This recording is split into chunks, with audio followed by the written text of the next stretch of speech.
Hello everyone, welcome to Barca News. It is March 10th, 2026. So we have great news in regards to the Spotify Camp Nou. Also, the agent of one of the most promising, if not the most promising Moroccan players has confirmed Barcelona's interest in his client. And finally, news out of Germany stating that Barcelona are tracking Julian Brandt. This one was a surprise for me. We have a lot to discuss, so let's begin.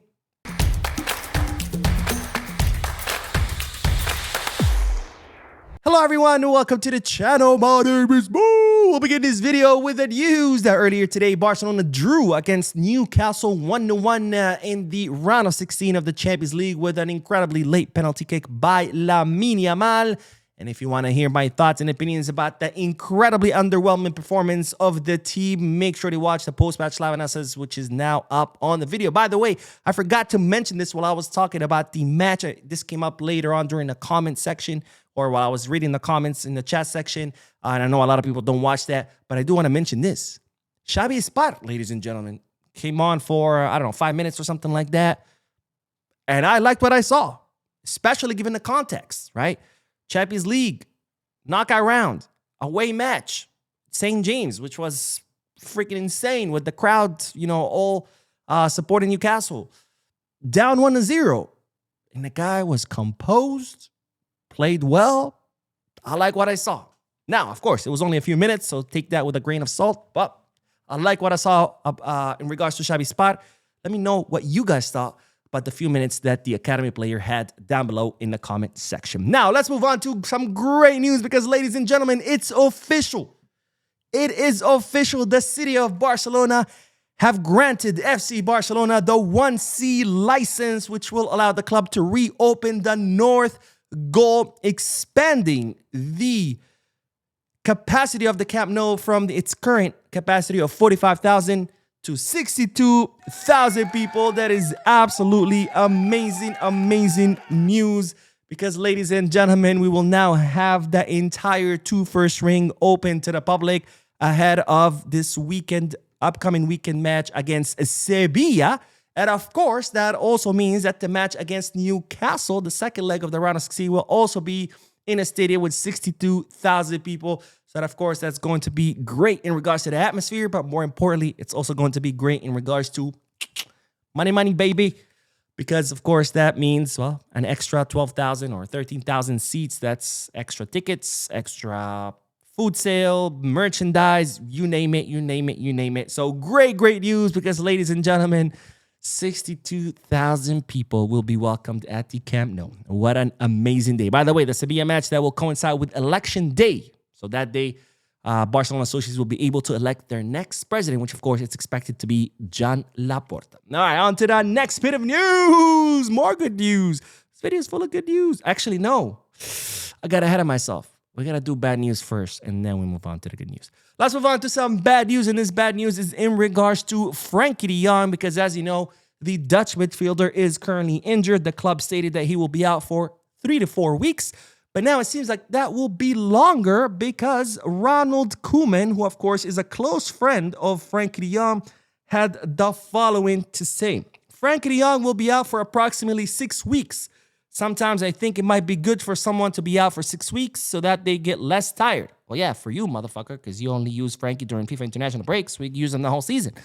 Even so, we have to wait for him to regain his fitness once he returns.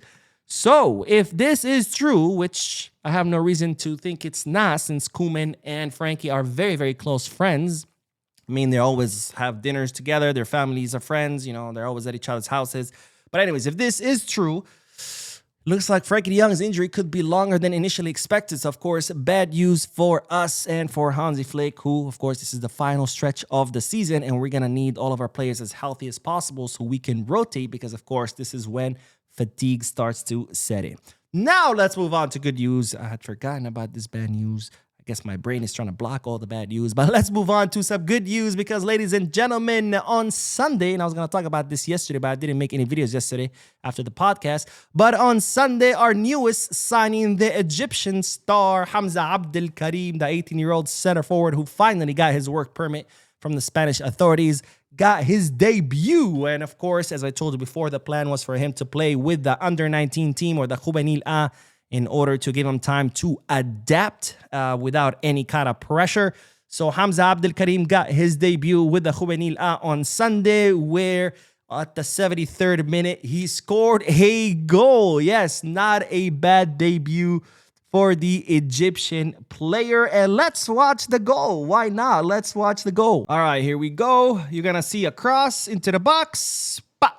There comes the cross. And boo! There goes the goal by Hamza Abdel Karim with an incredible header. By the way, look how high he jumps. I'm going to rewind this. Look at that.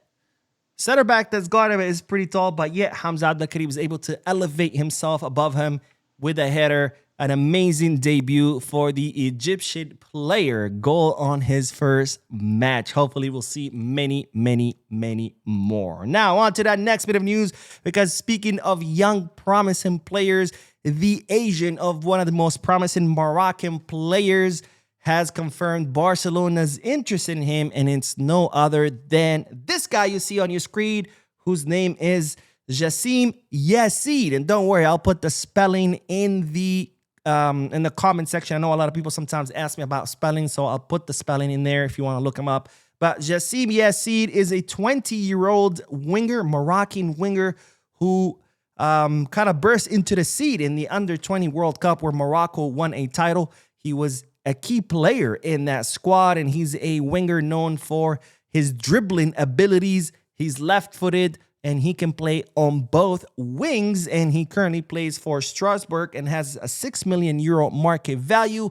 And while it seems that Barcelona are closely tracking the development of this youngster, with perhaps a possibility of signing him in the future, as you know, or this summer, as part of Barcelona's plan to continue to identify young, promising talent around the world and signing them before, of course, their price skyrockets. Now, this is what Yassin's agent said. Barca's interest in signing Yassin is real, but so far there is no official offer.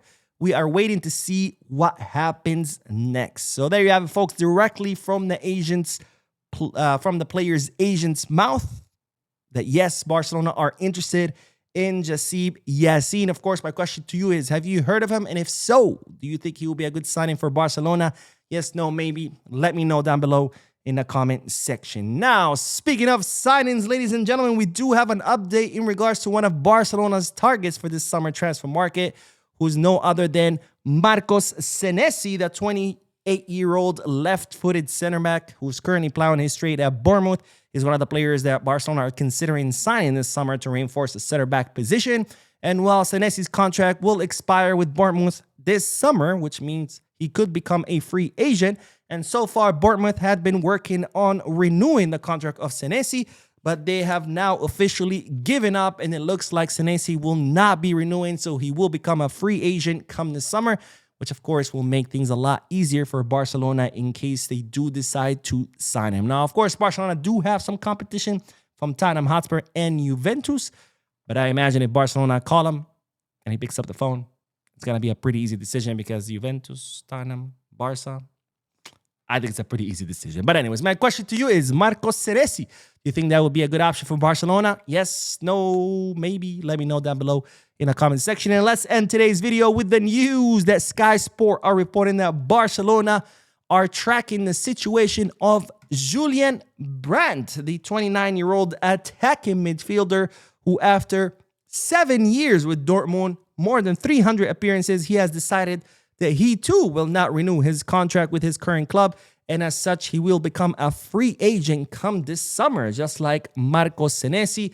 And as such, Barcelona are closely tracking his situation with the possibility of signing him come this summer for free. Now, so far, Julian Brandt has scored 10 goals and provided 9 assists this season. Not bad numbers for an attacking midfielder playing for Dortmund. And in the winter, he did have offers from 2 Premier League clubs, but he decided to run out his contract. So now he will become a free agent. Of course, my question to you is, Julian Brandt, yes, no, I think he's a great player, but I don't know if we have space for him. I mean, another attacking midfielder, unless, of course, we offload someone come this summer. Now, I got to say, if Barcelona do sign him, they do have to put a clause in his contract to require him to shave that mustache, because my boy, what are you doing, bro? I mean, you trying to brush your electronics with that mustache? And, of course, brush electronics, because usually electronic brushes are very, Very soft. But anyways, that is neither here nor there. That is all, ladies and gentlemen. Thank you guys for watching. Don't forget to hit the like button, subscribe to the channel, drop a comment, and as always, be Scottish.